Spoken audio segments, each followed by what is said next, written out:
All right, welcome in everyone, Farmer Cop here. This is going to be a guide to the NEXAT pack. We're going to go over how to use pretty much every single piece of equipment here and talk about all the different things you can do with the NEXAT pack. First off, this is coming out before the NEXAT pack is actually out. If you're watching it late, it's just kind of unfortunate you don't get this deal. But if you'd like to pre-order it, you can get 10% off if you pre-order it from the Giants website. You can use code FarmerCop or use one of the links below to go to support the channel as well if you want to do that. Or you can go ahead and order the Seasons Pass, and that'll save you 25% overall between buying all the DLCs separately, including the expansion, or getting them all together. With the Seasons Pass, you get this DLC, the next two DLCs, and you get the Year 1 expansion, which is going to be really cool with a new map and a lot of new features. So make sure you guys check those out if you want to do that. But anyhow, what can the NEXAT do? It's an all-in-one system that has modular pieces. I'm going to show you this graphic on your screen. It kind of demonstrates this a little bit better. So you can see all the things it can do. It can spray, fertilize. It can, well, I mean, it's just, this is all here. This is a really good graphic, actually, if you wanted to screenshot this. This kind of really shows you how everything connects. I'll show you some ways to do it in game 2 to make it a little bit easier for you to know what connects to what as well. But essentially, you can spray herbicide, you can spray liquid fertilizer, you can plant basic crops, you can seed basic crops. You can also do that as a direct drill function as well, using the cultivator attachment with the planting and seeding attachments. You can also cultivate, you can harvest the grain crops, you can harvest sunflowers, corn, you can put down slurry and digestate, and while you do slurry and digestate, that also can cultivate at the same time, and you can remove weeds with the hoe function, which is a small medium weed remover. So, pretty cool. But yeah, let's go ahead and back into the game here. Here's what we got. If we go in the store, I'm just going to look at it all in the NEXAT pack here. It's a little bit easier to find everything under this. So this is the carrier module, and it's expensive. It is expensive, but there's a lot of really good advantages here to doing a lot of different things. And I'll show you kind of some of the advantages as we're going through it. So you can go in here, you can adjust the branded tires, that's it. There's not a lot of customization. None of these have any customization outside of some of them that have tires. You can adjust the tire brand, so just be aware of that. But if I hit combination, oh no, I can't hit it for that one. Sorry, if we hit combination for this guy, if you want to know what they hook up to, hit combination, it'll tell you the two things that they're going to hook up to, or one or whatever. So for example, obviously the carrier vehicle, this attaches to the carrier vehicle, and it says that down here as well. This module must be mounted on a dedicated carrier vehicle and requires an additional tool to work. So it tells you all the information. This is the required additional tool to work, and I can see again combinations with that. It tells me these are the two things it goes with. It's pretty straightforward. Same thing like this guy right here, combinations. It'll show me all the things it'll hook up to. Hooks up to the chop star, so if you want to do weeding, you'll need to hook it up to that just to get rocking and going. And the weeder, for example, when we get closer to it, it says that this can be used in first growing. This tool requires a module in between and cannot be mounted directly to the carrier. So you have to put it basically to like the seeder unit or seeder module, which is what we're looking at for here, the seed hopper. And then obviously you have the planter and the seeder and the cultivator. These two can go individually to the seed hopper. This guy also can go individually, and then you can put these two together or these two together. I'm not sure if you can put these two together or anything like that. I don't think this is going to go with anything else, but you probably really wouldn't want to do that anyways. Anyhow, we're going to get to all the different attachments as we go. First thing we're going to look at here is I have just the cultivator attachment. This is what this stuff is going to look like when you buy it at the store. So if I get in here into this guy, if I fire it up, one thing, there's no lines telling me where to connect that or anything like that. If I open my help menu, it gives me these very helpful green lines. Now, we'll say this can be a little tricky to drive, so just be aware of that. I'm not sure if you can even get close enough to hook this up while it's in this format, but if you look in the upper left-hand corner, it says enable work mode with X. If I hit X, it's going to unfold this guy, which is pretty cool actually how it does it. It puts down like a little paddle, lifts it up, drops the wheels down, which is pretty awesome, and then it'll get the other side folded out there for us. And once it's in this configuration and it's completely folded up, I can just pull right up to this, and it is a little tricky to get on there. You have to be kind of just right, which is one thing I don't like about the system. But if I hit Q, it's going to attach that up, and you can see we're the wrong way for the cultivator, so it's telling us, no, you can't do it that way. So what we need to do, if that's the case, is we need to actually drive around to the other side of it, which it might be actually quite honestly a lot easier to do if we put it in the transport mode, but we can see if we can work our way in there. I might have to move it just to save us some time. It'll take me a long time to get this kind of oriented. So let me just kind of turn it just to make this a little bit easier for us. I believe this is the direction it wants us to attach. Let's get back in there. If we get closer to it, it'll tell me if I was wrong or not. And there we go. Green, that's good. We just got to get close to it. And then when it gives you that option to attach, oops, what did I do there? I tabbed over to the wrong piece of equipment. There we go. Q, and it'll attach it on there. And now we are good to go. We have a cultivator attachment, which is great. So if I want to go over to the field now, this thing can turn fairly sharp as well. AI workers also work great with it. You can use AI workers just fine. And you can see up in the upper left-hand corner, cultivator attachment up there. If I want to, I can, let's look here. Let's lower the disc harrow, and that'll lower that down. And if we start driving, there we go. We are cultivating, no problem. Cultivates at 11 miles an hour, and if you compare that to other cultivators, if we look at this one, first off, this right here, this is the cultivator. Yep, disc harrow here. So we're looking at 14 meter working width at 10 miles an hour. We were actually just going at 11 miles an hour, so that's a benefit there. But if we look at other cultivators, the other disc harrows, we're similar speed. This is going to be 11 miles an hour, which is what we were getting, 18.4, 12 meters. So it's pretty similar in terms of that. It's not like it's a whole lot better, but it does work just fine. You can obviously cultivate and do your thing. GPS works fine with it, all that sort of stuff. Even on a big field like this, you can see it's not going to take it too long to cook through all that there. And again, you can go to steering assist if you wanted to as well. Let's get over to the next guy here. So this one already has the cultivator on it, which you can see is in actually a different configuration. If I disconnect that, let me start my engine here. You can connect it there, completely under the vehicle, or I can do it out front like I did before. So I can connect it here out front, or I can disconnect that, and I actually can drive over top of it and get here and connect it there, just like that. Now, I believe this seeder's in the wrong... Oh, nope, it's actually in the right orientation for me. I'm going to hook up to a seed unit. Now, first off, too, this seed hopper setup here that I have on top of the already set up here, if I just pull up next to fertilizer and seed and hit R, just like anything else, you can just fill it up that way. I'm putting fertilizer in now. If I hit R now, it should put... Oh, I got to get a little closer to the seeds. Should have let me to put seeds in eventually here, theoretically. Maybe, if I can get close enough to them. I might have to open the cover. Let's open the cover. Can I get them in now? Nope, still not letting me do it. Let's see if we can get the seeds under there. I wonder how close I have to get. It'd be kind of a pain if you have to drive over top of them. There we go. Refill additional tank. I just think I had to get a little bit closer. Hopefully I don't have to drive over top like that, but anyhow, there we go. We got seeds in it. It doesn't hold very many seeds. I'm just going to fill it up so you can see the capacity. Oh, I got to actually get connected over to the correct thing here. And then let's do... Yeah, okay, let's get out of there. Let's fill it again. Second tank, boom, fertilizer. It has a huge... Oh, it didn't fill up my seed tank. That's kind of frustrating. Yeah, fill that with seeds. There we go. It'll hold 2,500 liters of seeds and 18,000 liters of fertilizer, which you can see the seed tank is in the middle there. That's probably why it wasn't letting me hook up, and the fertilizer is all the other periphery tanks. So that's one thing I don't like, is it's got a huge fertilizer capacity, but not a lot of capacity for anything else. And this right here, it's not letting me... And see, this is why I'm experimenting with you guys right here. I'm not going to cut any of this out. If we can't get it to hook up, that is what it is. Yeah, very strange not letting us hook up that. It might be that we actually need this guy right here, and this will be a learning experience for us. We might need that actually in this configuration, and then we might have to put the seeder kind of behind that. Instead of driving all the way around just to save time again, I'm just going to use super strength real quick. I'm just going to put it behind us. I'm assuming maybe now we can get this to actually work. Let's get in there. If I pull up to that, is that the correct way? I'm not getting any indicators there. There we go. Now it's letting me hook up to it, but no lines. Interesting. But now I have it all hooked up. So now what you can do is I can come out here, I can lower down this whole setup and hit B to turn it on, and I can start rocking, and I should be fertilizing as I'm going. Let's take a look at that. Make sure that's all working the way it should. Let's turn all this off. Yep, we're putting down a layer of fertilizer as we're going. And we are seeding at quite a wide range here. And we are going at 9 miles an hour doing some direct drill seeding over top of this, which is pretty good. So you can do that again with the planting as well. If we take a look at this equipment in here, let's look at like your regular seeders. We're doing 9 miles an hour. That's 7 miles. That one's 9 miles an hour, not a direct drill though. 9 miles an hour, not a direct drill though.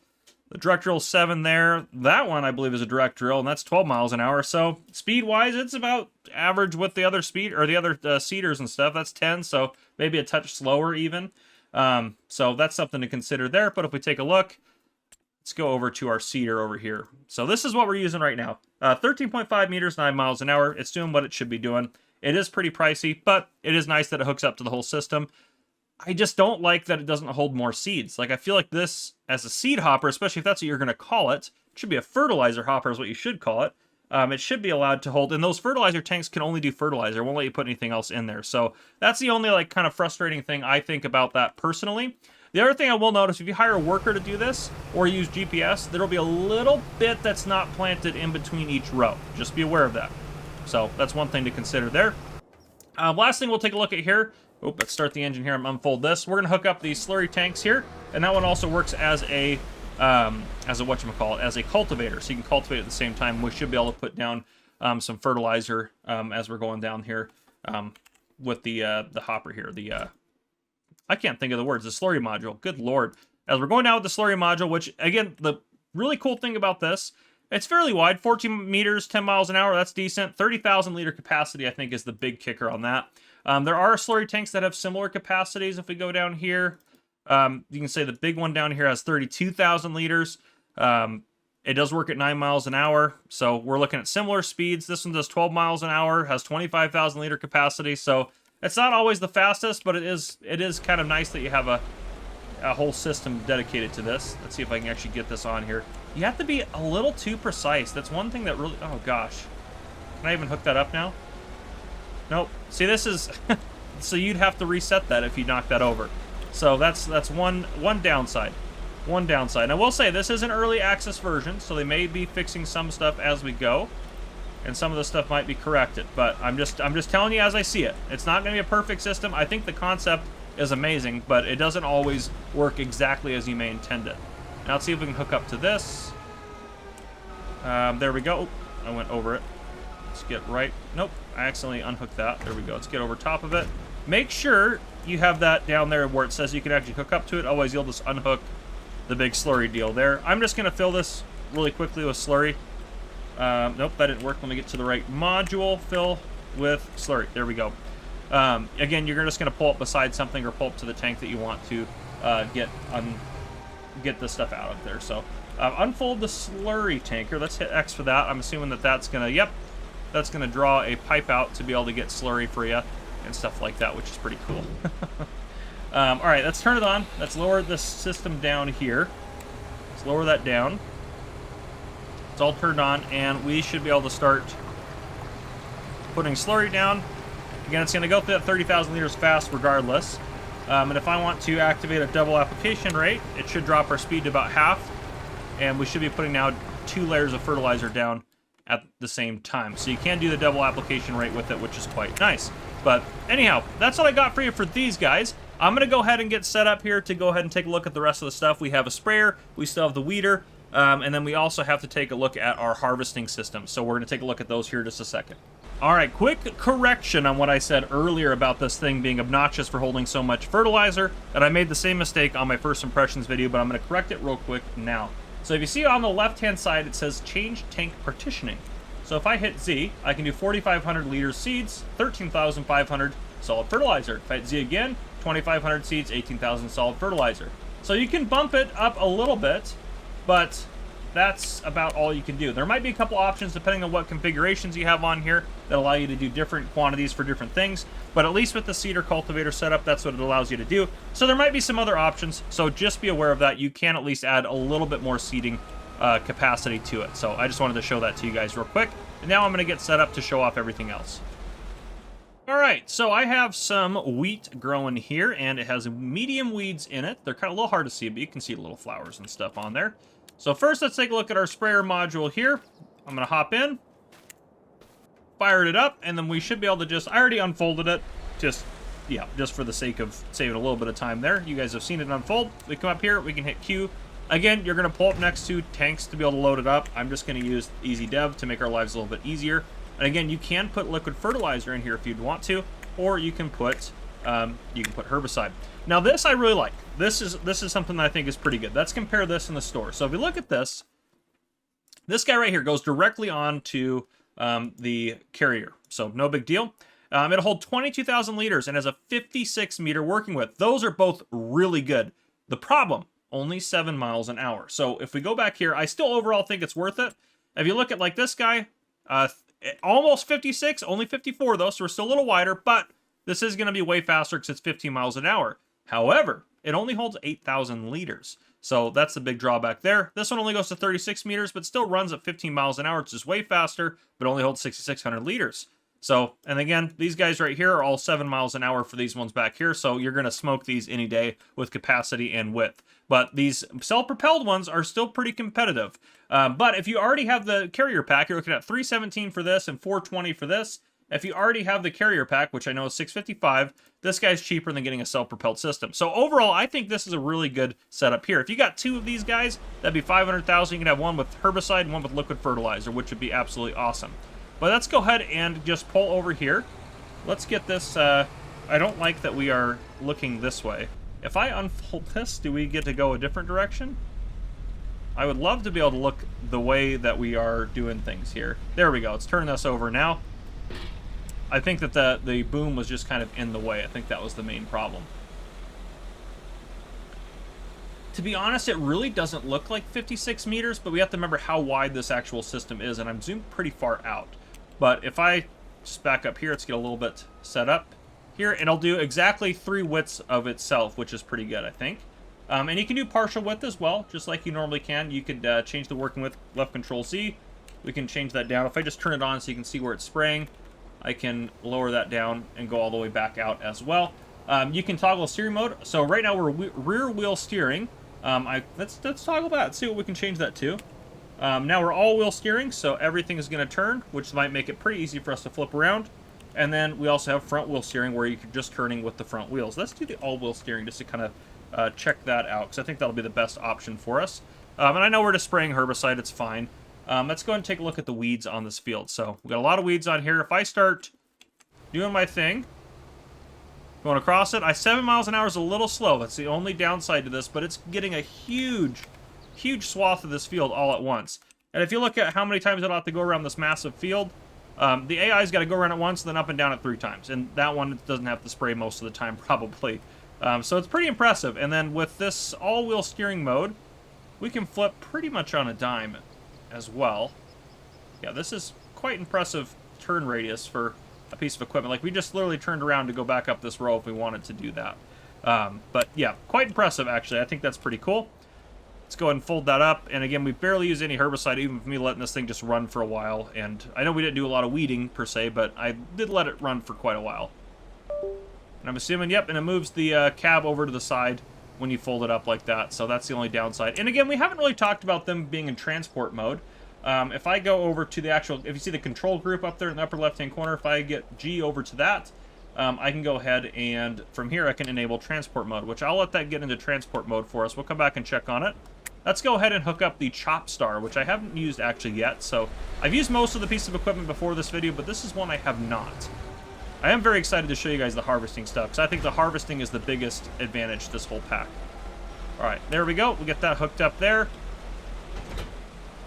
And there's no seed or fertilizer in the tank because it doesn't really matter. We're just going out to weed. But yeah, and again, you can still toggle the steering mode. You probably can do that on all of them. I just haven't been really paying attention. But if I lower that down and I start driving across, there's medium weeds in this field. The crop should be fine.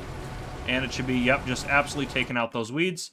Now, 7 miles an hour, that's not great. So this one, comparatively, it's like, it's good to use if you already have it. 13.5 meters is pretty wide. 7 miles an hour isn't great, but let's compare that to the other weeders and see what we got. So we're looking at 7 miles an hour, 15 miles an hour, but that's only going to do, that's a small and medium. So yeah, that's almost as wide. So why would you use that in general? I guess if you have one of these guys, they're a little bit slower, like that one, 7 miles an hour. But if you're just using this guy, that one's the best weeder, I think, on the market. And for that price, 12.4 meters, no big deal. Yes, these ones are, I mean, that's the same width. This one can go wider, and that one can also go wider than this guy. But comparatively, this one's only like 14 meters wide or something like that. So, yep, it's doing its job just fine, but it's nothing crazy. It's nothing to write home about. But anyhow, that is these 2 pieces of equipment. Let me put in our break. I'm going to get set up so we can take a look at the harvester modules, because I think those are the things that we honestly really want to take a look at. They're the cool things, and I think that that's what really sets this pack aside. And I think just based on the harvester units alone, this pack is 100% worth it just for those. All right, so I have a modular unit out here. I have the wheat ready to harvest there, but before we get into that, I totally forgot to show you guys what this looked like in transport mode. And it looks like this, and it drives around just fine. Does its thing. Now, you can't change the steering mode, so it's going to be in this all-wheel steer thing. So it might take a little bit of getting used to. I drive with keyboard and mouse, and it seems to be pretty intuitive for me to use, so I don't think you guys will really struggle. I'll pull that off to the side there. The other thing I wanted to take a look at when it came to transport was this guy right here. So this has a seeder on it and the cultivator. It was very wide. If you think about it, it was about as wide as, where's the other one here? This one, except there's no seeder under this one. So I was curious how this would fold up. And it folds up quite nicely. So you can drive that down the road. It's a little bit wider. You can see the cultivator sticks out a little bit, but it still will drive down the road just fine here. Oop, gotta be careful. I hit that pole there. Does swing it around a little bit, but yeah, as you can see, it folds up quite nicely for you to do whatever you need to do, which is really cool. So there you are. Let's go ahead and turn that off. Let's get back over to our harvester unit here and harvest that. Now, I'm not going to show off the corn header because it's the same thing. It's the same setup that we have right here. We have the carrier unit, we have that harvester, basically the harvester base there, and then the actual header itself. If we take a look at these in the store, this is why this is really kind of the big deal. Yes, $655 is quite expensive, so I recognize that. This is going to be more expensive than the biggest harvester we have in base game. If we're looking at this guy right here, it holds 32,500 liters of all these grain types. And obviously you can either harvest at 15.2 meters with that one or 15.2 with this one. A couple things to note. These actually run at 7 miles an hour. They run faster. The other thing you can do too, I will note, is you can use these two headers on other combine harvesters. You cannot use these other headers on the NEXAT, but you can use the NEXAT headers on other harvesters. So we're 15.2 meters on the NEXAT. Well, John Deere's at 15.2, Case is at 15.2, New Holland's at 15.2, so that's pretty good. The Macton's got a flex draper that's 15.2, so the width is the same. However, these are all 6 miles an hour, so these aren't going to run as fast. So you're running slightly faster, which is nice, so you're going to get done a little bit quicker. In addition to that, if we actually look at the harvesters, the biggest tank we're going to be able to get is 20,000 liters. We're now running a NEXAT with 32,500 liter capacity, and I showed off unloading the NEXAT in my first impressions video, which you guys should definitely go watch. It was very kindly sponsored by G-Portal. But in that video, which let's just hook this guy up right here. There we go. And then we should be able to just pull forward and hook up right there. It unloaded this harvester, the full 32,500 liters, very quickly. Like, probably faster than it would take the AF11 to unload its 20,000 liters, which is quite awesome.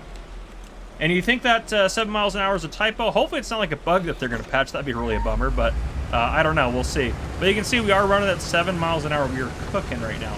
And it's doing that with the chaff on the back. I can go ahead and switch that over to doing straw swaths. The only obnoxious part compared to the other harvesters, it's going to give you 2 straw swaths. So just be aware of that. 2 straw swaths is a little bit more difficult to deal with in terms of baling. That is the one drawback to this bad boy right here.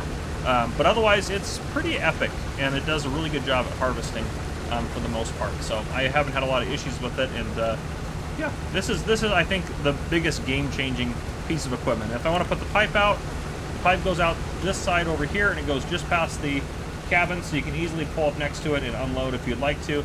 It's really, honestly, really awesome. So definitely would recommend this. But yeah, that's what I got for you guys today. That's how to use all the different pieces of equipment that come with this pack. It's definitely worthwhile. I think this is a really good DLC.